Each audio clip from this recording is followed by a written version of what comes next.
দোস্ত আমি আর local swimming pool বানাচ্ছি, লোকাল সুইমিং পুল। এখানে একটা স্ট্যান্ড দিয়েছি, স্ট্যান্ড দিয়েছি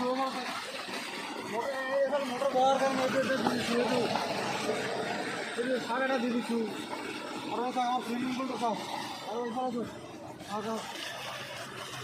এখানে সব পানি দিয়েছি, এখানে পানি দেওয়ার কারণে একটা সুবিধা করে দিচ্ছি। আরও সুইমিং পুল বানাচ্ছি, আমি ডুব দিই সব ওখানে কী করি।